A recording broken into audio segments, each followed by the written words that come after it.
Today I want to tell you a little bit about my dance team experience. Before I was in high school, I never did competitive dance. I did dance in a lot of performances and um, I did a lot of stuff for the Des Moines Dance Theater, but I never did any competition. But I did solo acts also at random little places that my dance teacher knew that was accepting performers.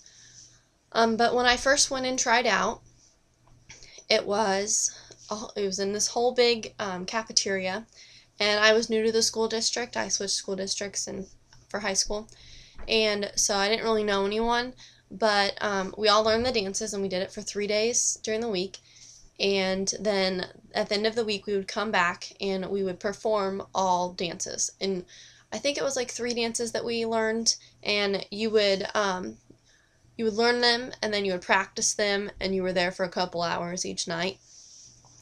And they would, when I first started, it was the coaches of the dance team that would decide who got to be on what team, and we had gold squad, white squad, and practice squad.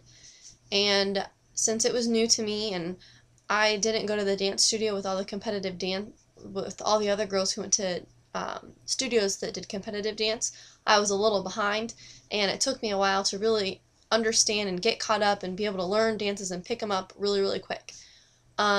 So that was one of the biggest struggles I had, but it really made me appreciate dance, and it made me appreciate the dedication that it took me to be able to get off practice squad and get on to the JV squad. Um, I'm sure I only did dance team for my freshman and sophomore year, but I'm sure if I would have done it for my junior and senior, I probably would have been varsity, just because I'd been there for so many years and I'd been so dedicated.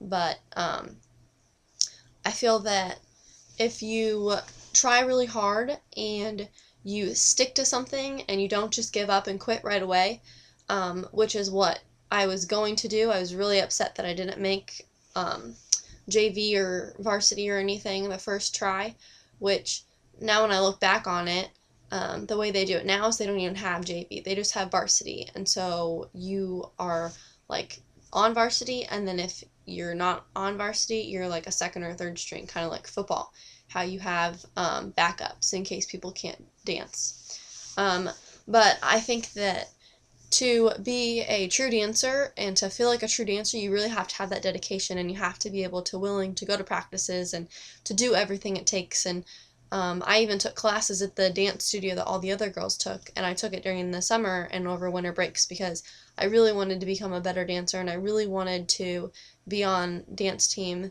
Um, but I was really glad that I stuck it through, and didn't quit, and because it was a learning experience for me, and it really made me appreciate how I was growing as a dancer and what I could do to improve and make myself better as a dancer.